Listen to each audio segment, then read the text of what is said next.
So good morning everyone. In the last lecture we have discussed the basic or simply the introduction of heat treatment. Introduction of heat treatment, and basically if any one of you can define this one, it is what?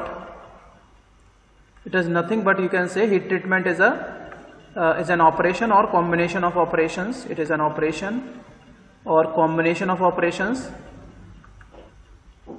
Combination of operations which includes heating and cooling of a metal, heating and cooling of metal and alloys, metal or alloys in the solid state, to improve its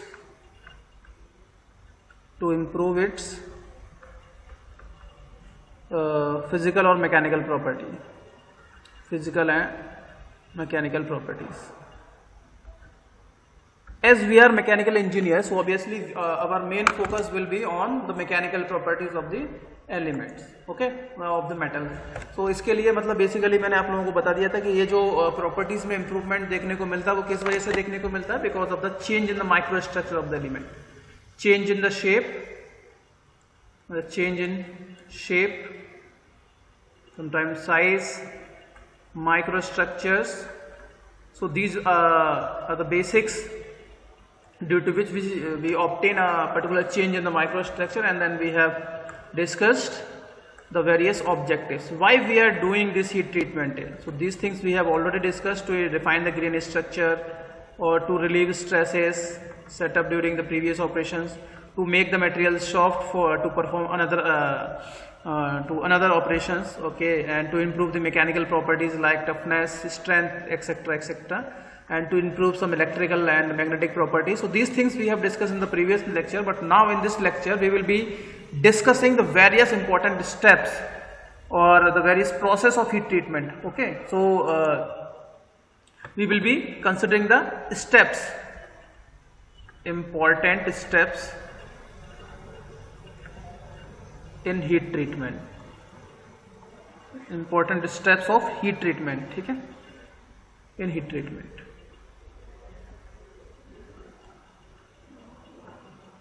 तो जब heat treatment होता है तो उसमें कौन कौन से steps होते हैं जो इंक्लूड किए जाते हैं? देखो, देयर आर 3 स्टेप्स.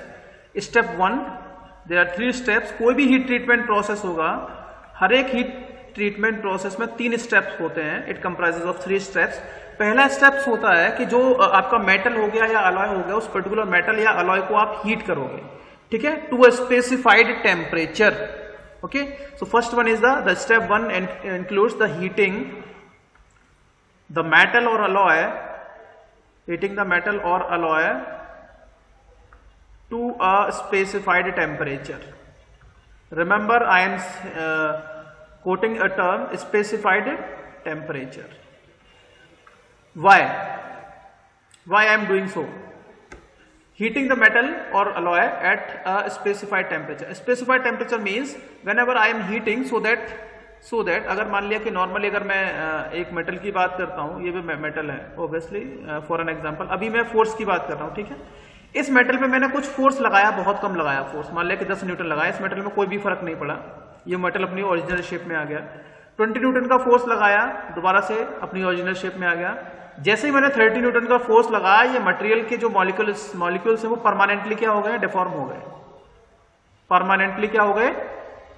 डिफॉर्म हो गए. और मैंने आपको एक बात और बताई थी कि जो भी अगर हम देखना चाहेंगे हीट ट्रीटमेंट प्रोसेस में, हम लोग ये देखना चाहते हैं कि अगर कोई भी मॉलिक्यूल है तो उसका जो इंटरनल स्ट्रक्चर है वो चेंज हो जाता है. मॉलिक्यूल्स जो है रिफाइन हो जाते हैं दोबारा से, उन मॉलिक्यूल्स का साइज चेंज हो जाता है. They will not regain, they just modify their structure, micro structure. तो obviously जब तक ये स्पेसिफाइड टेम्परेचर नहीं हम ऑब्टेन करेंगे, स्पेसिफाइड टेम्परेचर तक हीट नहीं करेंगे, वो मटेरियल का जो मॉलिक्यूल्स हैं, वो जो माइक्रो स्ट्रक्चर है वो चेंज नहीं होगा. Hence generally we are heating this particular metal or alloy to a specified temperature. Why? So that the plastic deformation of grains occurs. Okay, why? Because of the so that the plastic deformation of the grains occurs, of the grains occurs. अब ये कौन से grains हैं? ये वो grain size की बात कर रहे हैं जो कि जिससे कि कोई भी पर्टिकुलर मॉलिक्यूल जो है, मेटल जो है वो बना होता है। आपको पता है अगर मेटल ऐसा होता तो आप लोगों ने सुना होगा ग्रेन बाउंड्रीज होती हैं, इस तरीके से अरेंजमेंट रहता है, कुछ इस टाइप की ग्रेन बाउंड्रीज वहां बनती है ना? ये have studied in the material science also, yes और नो? सो हाँ, so what happens due to this we heat this temperature. Obviously you know a term recrystallization temperature. Recrystallization temperature, तो ये temperature कौन सा होता है? Recrystallization temperature. अब इसमें भी एबव होता है और बिलो भी होता है, एक होता है लोअर, एक होता है अपर, वो अलग अलग टाइम की बात करते हैं. इसमें भी कई चीजें होती हैं जो आपका क्रिटिकल टेम्परेचर की जो बात करते हैं. देखो क्रिटिकल टेम्परेचर जो होता है, एक रिक्रिस्टलाइजेशन टेम्परेचर होता है. रिक्रिस्टलाइजेशन टेम्परेचर वो टेम्परेचर होगा जिसपे आपके जो मॉलिक्यूल्स होते हैं वो क्रिस्टल, उनका जो क्रिस्टल्स होते हैं उन क्रिस्टल्स को दोबारा फॉर्म होना स्टार्ट हो जाते हैं. ये जो क्रिस्टल्स होते हैं इसके अंदर जो भी मॉलिक्यूल्स होते हैं वो अपना शेप जो है वो चेंज करना स्टार्ट कर देते हैं, रिक्रिस्टलाइज. ठीक है, they changes their orientation, they changes their shapes. So this is done at the recrystallization temperature. Recrystallization temperature, remember I am saying, अगर मैं इससे पहले अगर आप डेफिनेशन की बात करेंगे तो मैंने कहीं ये नहीं बोला कि मटेरियल मेल्ट होता है. क्या हीट ट्रीट में मटेरियल मेल्ट होता है कि नहीं? मटेरियल मेल्ट नहीं होता. मटेरियल सॉलिड स्टेट में रहता है, लिक्विड स्टेट में नहीं आता आपका मटेरियल. एक तरीके से प्लास्टिक फ्लो होगा वहां पे, but material will not melt. ठीक है, मटेरियल मेल्ट नहीं होगा. तो हम क्या करते हैं, मटेरियल पहला स्टेप ये होता है कि आप अपने मटेरियल को हीट करेंगे एक स्पेसिफाइड टेम्परेचर तक. Why? So that the internal the molecular structure of the grains are plastically deform. ठीक है, तो आपका जो ग्रेन्स है वो प्लास्टिकली डिफॉर्म हो जाएंगे. पहला स्टेप ये हो गया. चलिए, now the step second, the second step for the heat treatment is, second step is holding the metal at this temperature, holding the metal or alloy at the specified temperature, at the specified temperature for a specific period of time, for a specific period of time. अब दूसरा step क्या कहता है कि जो material आपने अभी तक हीट किया था, अब आप उसको हीट करना बंद कर देंगे, वहीं पर उस पर्टिकुलर टेम्परेचर तक आप इसको होल्ड रखेंगे कुछ for a specified period of time. 5 minute हो सकता है, 10 मिनट हो सकता है, वो डिपेंड करता है what type of heat treatment process you are using. ठीक है, कौन सा हीट ट्रीटमेंट प्रोसेस आप कर रहे हो. तो holding is the second step. तो जो भी मटेरियल आपने हीट किया उसको कुछ समय तक आपको क्या करना है, उसी पर्टिकुलर टेम्परेचर तक हीट करना पड़ेगा. Why we are doing this one? Why? Can you answer why we are holding the material or the metal at that particular specified temperature for a specified period of time? Any one of you can answer?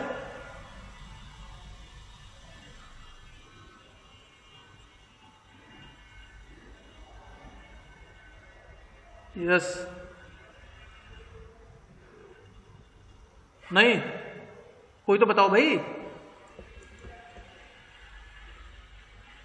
Yes. Because we want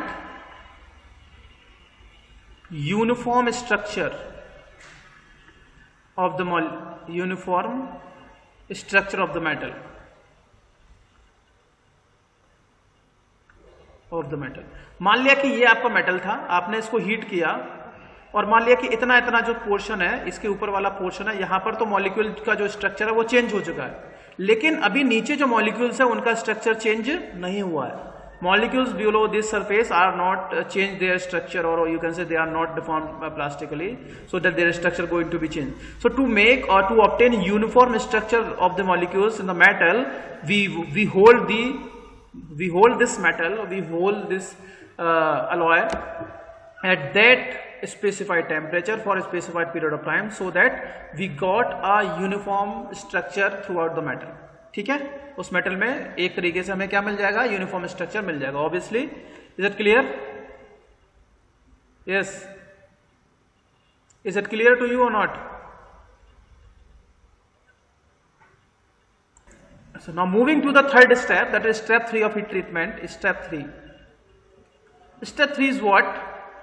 First step we have heated the metal, second we have cooled the metal. अब भाई गरम metal को थोड़ी ना use करोगे आप, उसकी cooling भी चाहिए. Okay, so the third stage or the third step of heat treatment is cooling the metal at a specified rate. First is cooling. The first step is the cooling the metal or alloy. Cooling the metal or alloy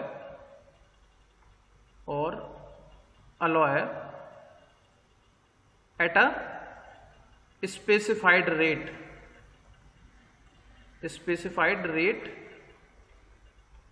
and in a suitable medium.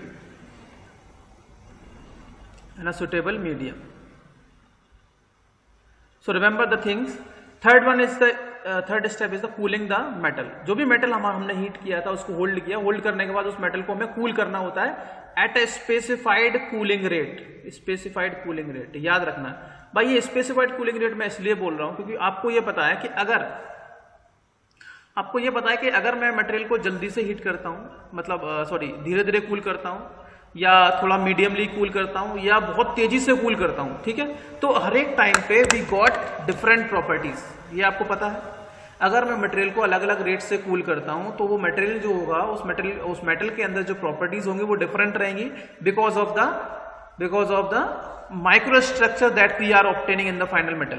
Sometime we will be having the ferrite microstructure, you know, different microstructure of steels or micro constituents of steel. Alpha structure, alpha ferrite structure, austenite structure, cementite structure, pearlite structure, martensite structure. These are the various micro constituents of steel, you know very well. But when pearlite, when we are talking about the ferrite phase of the micro constituent of steel, अगर ferrite phase की बात करेंगे तो वो soft phase होती है. अगर हम बात करते हैं, because you know very well that ferrite state is what? अगर ferrite present है constituent steel के अंदर तो वो softest होता है, सबसे मतलब soft उसकी state होती है. और अगर हम martensite की बात करेंगे तो ये क्या होती है? Martensite is the hardest micro constituent of steel. ये पता है आप लोगों को? नहीं, ये सॉफ्टेस्ट है और ये हार्डेस्ट है. तो अगर मार्टेनसाइट फॉर्म हो रहा है it means that is the hardest form of steel. और अगर हम बात करते हैं फेराइट स्टेट, अगर फेराइट फॉर्म होता है माइक्रो स्ट्रक्चर उसका या माइक्रो कॉन्स्टिट्यूएंट अगर वो फेराइट है तो उसका अलग स्ट्रक्चर होगा. तो obviously you can analyse whenever what type of structure we are getting. It totally depends upon the cooling rate and cooling rate obviously depends upon the cooling medium. So the cooling rate may be slow, cooling rate may be medium, cooling rate may be fast cooling. And obviously for slow cooling, you know, sometimes you just cool the metal in the furnace. Is it clear? तो cooling medium क्या हो सकता है? आप उस particular metal को जो आपने हीट किया उसको फर्नेस में ही छोड़ दो और वो धीरे धीरे करके ठंडा होता रहेगा. तो obviously the cooling rate of that metal will be slow. Whenever you are cooling in the still air, अगर एयर में उसको ठंडा कर रहे हो तो एयर में मतलब आया और उस मेटल को हीट करने के बाद, जैसे मान लिया आपका फर्नेस है कोई भी, ठीक है, यहाँ पर मान लिया फर्नेस के अंदर आपका मेटल था और आपने इस मेटल को यहाँ रख दिया, ये इस एयर के कांटेक्ट में रख दिया स्टिल एयर, और ये ठंडा हो रहा है. यहाँ से ऑब्वियसली हीट रिलीज हो रही है नॉर्मली यहीं पर. अगर यहाँ पर नॉर्मली आप इसको हीट कर रहे हो तो ये आपका स्लो कूलिंग रेट होगी. दूसरे वाले में क्या हुआ? दूसरे स्टेप में, दूसरे अगर बात करेंगे जब हमने स्टिल एयर में इसको ठंडा कर रहे हैं थोड़ा सा medium, if I am talking about the medium cooling rate, तो then you are just removing the metal from this furnace and then this cooling in the still air. तो obviously the heat transfer will also be taking place here.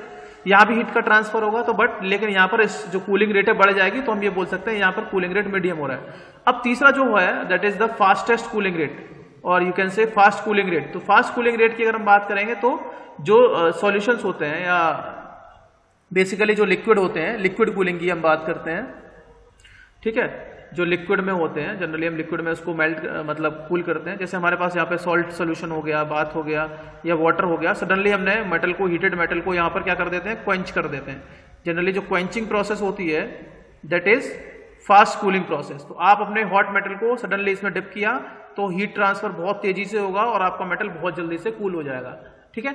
So this is on the basis of what where you are just cooling your metal and at what rate you are what is the cooling rate. Depending upon that cooling rate and depending upon the cooling medium, or we will be getting different properties in a particular metal, and those property may be the hardest, or to making the metal soft and to making the metal hard. So those things will be depending upon the cooling rate and the suitable medium in which you are just cooling that particular metal. ठीक है, तो वो सारी चीजें वहां पर depend करेंगी. So obviously this the cooling medium, if I am talking about the cooling medium is liquid. So the liquid may be, you should know the name. जो कूलिंग मीडियम मैंने बोला आपका, कूलिंग मीडियम में भी furnace की बात कर सकते हैं. फर्नेस के अंदर आप उसको कूल कर सकते हैं, स्टिल एयर में उसको कूल कर सकते हैं, और लिक्विड में कर सकते हैं. और लिक्विड की जब हम बात करते हैं बेसिकली, तो लिक्विड की जब हम बात कर सकते हैं तो लिक्विड में आपका वाटर आ जाता है. ठीक है, वाटर में आपके ऑयल भी आ जाता है. यहाँ पर ऑयल हो गया, ब्राइन हो गया. ब्राइन समझते हो, सॉल्ट सोल्यूशन होता है एक तरीके से, नमक और पानी का सोल्यूशन होता है. ब्राइन हो गया, कास्टिक सोडा हो गया, caustic soda. These are the medium, liquid medium where the cooling of the hot metal can be done, can be perform.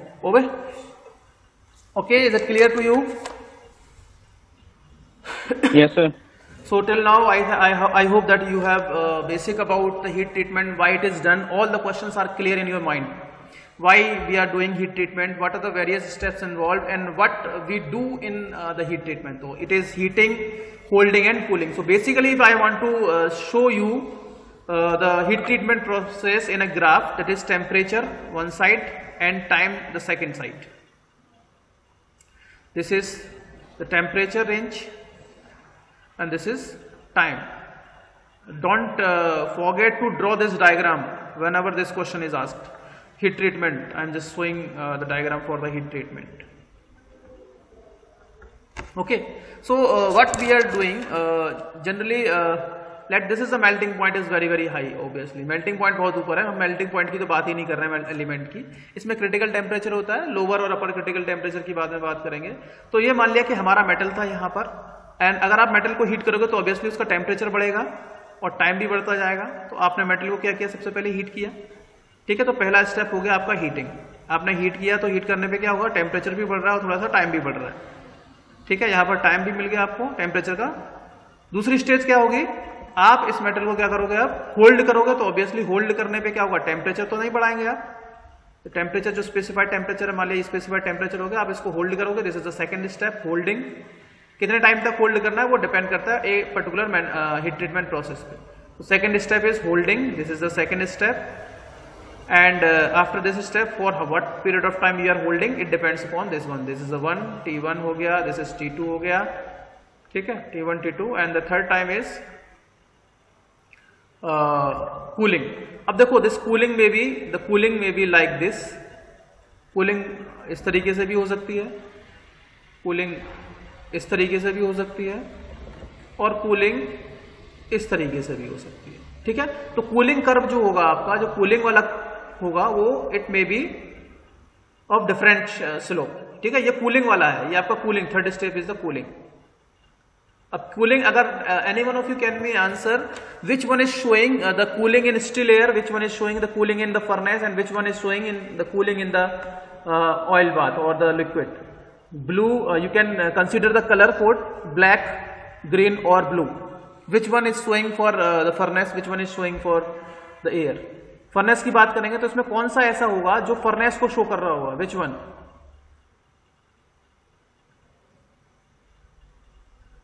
Yes, obviously this is taking more time.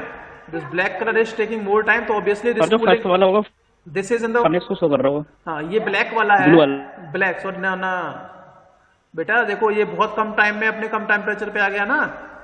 It is taking very less time. बहुत कम time लगा इसको zero temperature पे आने में, मतलब initial temperature पर आने में. इसका मतलब ये बहुत जल्दी से कूल किया गया है. Are you getting? यस.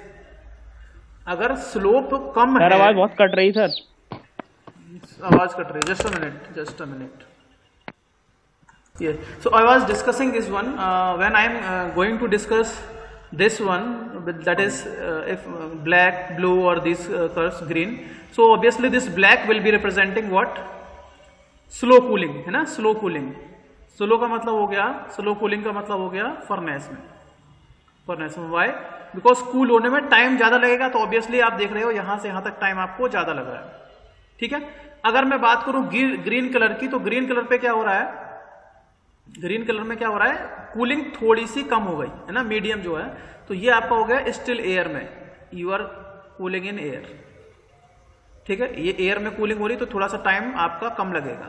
और जब आप बहुत फास्ट कूलिंग करोगे, जैसा कि आप ब्लू कलर से देख सकते हो, ये ब्लू वाला कलर है, इस ब्लू कलर से आप देख सकते हो, तो ब्लू कलर क्या शो कर रहा है? फास्ट कूलिंग, मतलब क्वेंचिंग. एक तरीके से फास्ट कूलिंग मतलब लिक्विड में कूलिंग कर रहे हो, लिक्विड क्वेंचिंग. ठीक है, तो इसीलिए आपको यहां से यहां तक कम टाइम लग रहा है. ठीक है, T3. तो ये depending upon the cooling medium and the cooling rate, we will be having different types of micro structures of the iron carbon system. ठीक है, तो जनरली हम स्टील की बात करें. What is steel? स्टील जो है एक तरीके से आयरन और कार्बन इसमें प्रेजेंट रहता है. Obviously you know the steel, it is an alloy of iron in carbon in iron. ठीक है, आयरन और कार्बन का एक तरीके से अलॉय है. What?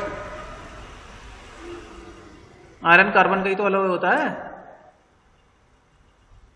Steel, plane carbon steel की बात करेंगे तो आयरन कार्बन में होता है, जिसमें कार्बन की परसेंटेज मैक्सिमम 2% के आसपास होता है बेसिकली. हालांकि 1.5 भी कई बुक में दिया है, कई बुक में 2% भी दिया है. ठीक है, तो ये सारी चीजें. अब जो नेक्स्ट टॉपिक हम डिस्कस करने वाले हैं, कुछ बेसिक्स चीजें आप लोग समझ लीजिए. Different types of micro constituents जो होते हैं स्टील के. ठीक है, तो अगला जो टॉपिक है, यस, वेरियस माइक्रो कॉन्स्टिट्यूएंट्स.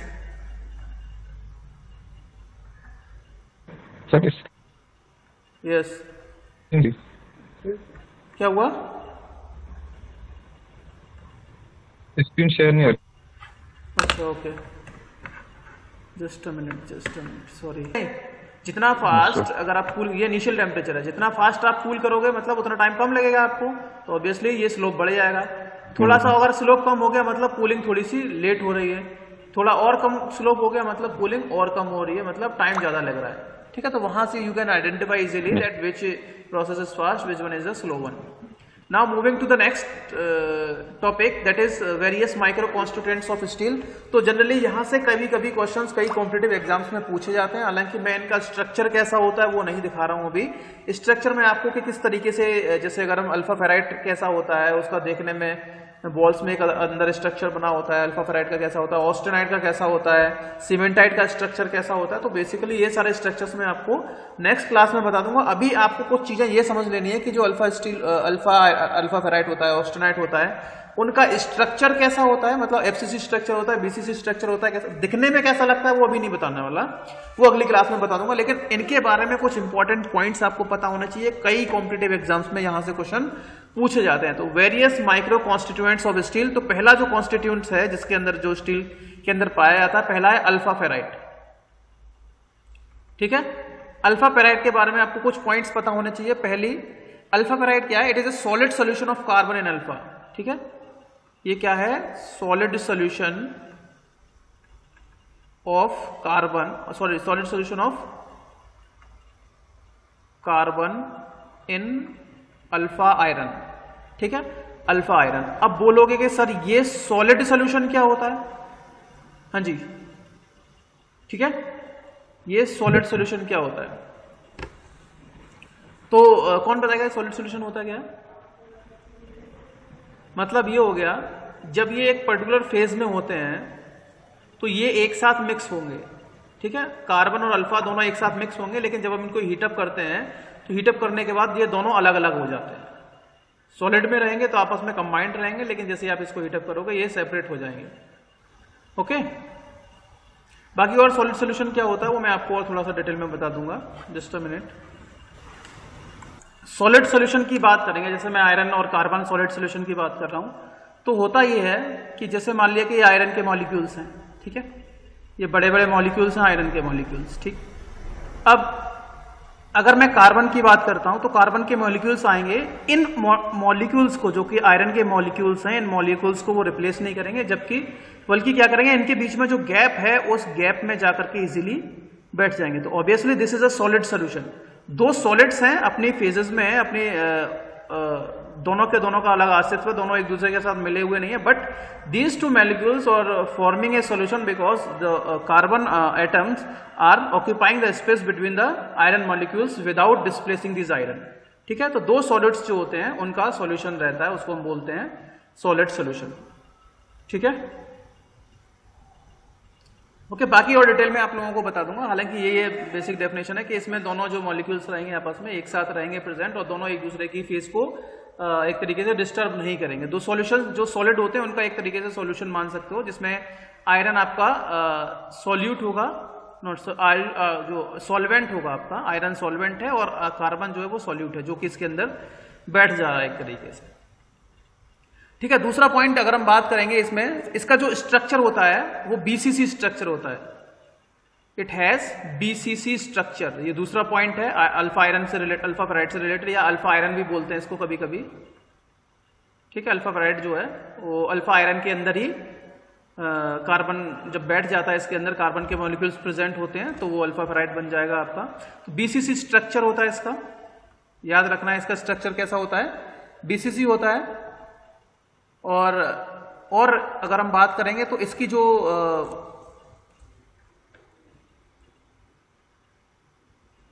इसकी अगर हम बात करेंगे तो वो बहुत ही सॉफ्ट होता है, वेरी सॉफ्ट। इसकी अगर हम और प्रॉपर्टीज की बात करें, बहुत सॉफ्ट होता है, डक्टाइल होता है। एक तरीके से हम बात करेंगे तो ये सॉफ्टेस्ट फेस होती है स्टील की, मॉलिक्यूलर कॉन्स्टिट्यूएंट जो होता है ये वाला बहुत सॉफ्टेस्ट होता है, ये डक्टाइल होगा। और मैग्नेटिक प्रॉपर्टीज होती हैं इसके पास, मैग्नेटिक प्रॉपर्टीज। ठीक है, मैग्नेटिक प्रॉपर्टीज। ये 723 डिग्री सेंटीग्रेड तक की बात कर रहा हूं मैं।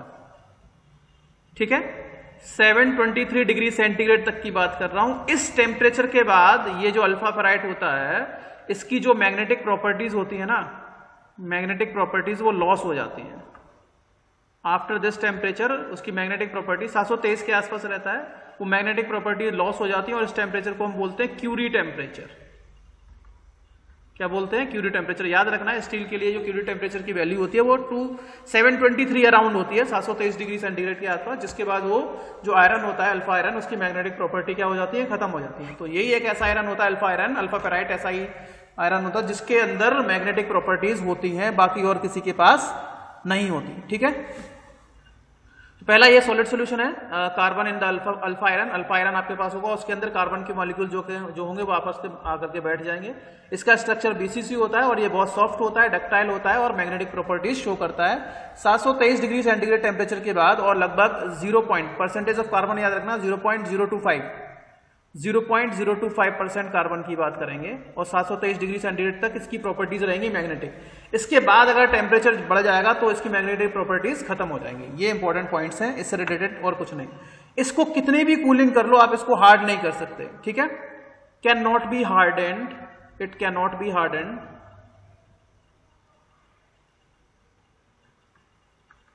Bye rapid cooling. कितना भी आप इसको हार्ड करो, लेकिन ये हार्ड नहीं होगा, रैपिड कूलिंग से ये हार्ड नहीं होगा। इसीलिए ये softest form of iron steel होगा, माइक्रो कॉन्स्टिट्यूएंट ऑफ स्टील होगा। दूसरा जो हम बात कर रहे हैं, दूसरा कॉन्स्टिट्यूएंट है वो है ऑस्टेनाइट। ठीक है, पहला हो गया अल्फा फेराइट, दूसरा हो गया ऑस्टेनाइट। तो ऑस्टेनाइट के बारे में जनरली बात करेंगे। It is a solid solution of carbon in solid solution of carbon in gamma iron. ठीक है, it is solid solution of carbon in gamma iron। ठीक है, ऑस्टेनाइट में गामा आयरन होता है आपके पास। जनरली बोल सकते हैं कि ये आपके पास आयरन के ये गामा आयरन के मॉलिक्यूल्स हैं इस तरीके से यहाँ पर। ठीक है, और जो कार्बन के मॉलिक्यूल्स हैं वो यहाँ पर आकर के छोटे छोटे मॉलिक्यूल्स जो हैं कार्बन के, वो आकर के बैठ गए इनके बीच में से। पहले वाले उनको डिस्प्लेस नहीं किया, आयरन गामा आयरन के जो मॉलिक्यूल्स हैं उनको डिस्प्लेस नहीं किया, बल्कि ये यहाँ पर आकर बैठ गए। They are forming a solid solution, they are forming a solution which is called solid solution of carbon in gamma iron. ठीक है, तो कार्बन जब गामा आयरन के अंदर बैठ जाते हैं तो वो एक तरीके से सॉलिड सॉल्यूशन फॉर्म करते हैं। दूसरी जो इंपॉर्टेंट प्रॉपर्टीज है इनका स्ट्रक्चर, तो जो structure of austenite is FCC structure, face centred cell, face cubic cell, ठीक है, एफसीसी। और इससे पहले वाले का था अल्फा फेराइड का था बीसीसी स्ट्रक्चर, ठीक है, बॉडी सेंटर्ड सेल जो होती है, बॉडी सेंटर्ड सेल जो होती है बीसीसी स्ट्रक्चर होता है, ठीक है। ये फेस सेंटर्ड होता है और वो बॉडी सेंटर्ड होता है। और इसके अंदर अगली प्रॉपर्टीज है, जनरली सॉफ्ट होता है, it is soft and non magnetic. Soft तो होता है बट नॉन मैग्नेटिक होता है, सॉफ्ट बट नॉन मैग्नेटिक। तो केवल अल्फा आयरन ही ऐसा है, अल्फा फेराइड ही ऐसा है जिसके पास मैग्नेटिक प्रॉपर्टी होती है, बाकी किसी के पास नहीं। ये सॉफ्ट होता है लेकिन नॉन मैग्नेटिक होता है, ये याद रखना है, ठीक है। चलिए बाकी जो फेजेस हैं सीमेंटाइट और ये सारी चीजें वो आगे वाले लेक्चर में डिस्कस करेंगे। ये वाला लेक्चर मैं यहीं फिनिश कर रहा हूँ। और बाकी जो आपकी हीट ट्रीटमेंट प्रोसेसेस हैं, जैसे एनिलिंग हो गया, नॉर्मलाइजिंग हो गया और हार्डनिंग हो गया, टेम्परिंग हो गया, ये प्रोसेसेस हम केस हार्डनिंग हो गया, ये हम बाकी वाले जो आगे आने वाले लेक्चर्स हैं उसमें डिस्कस करेंगे, ठीक है। और भी बाकी कॉन्स्टिट्यूएंट्स हैं स्टील से, उनके बारे में कुछ इंपॉर्टेंट प्रॉपर्टीज हैं वो भी हम डिस्कस करेंगे। लेकिन अभी याद रखना है अल्फा फेराइट ही एक ऐसा ही कॉन्स्टिट्यूएंट है स्टील का जो कि मैग्नेटिक प्रॉपर्टीज रखता है, बाकी किसी के पास ये मैग्नेटिक प्रॉपर्टी नहीं होती है।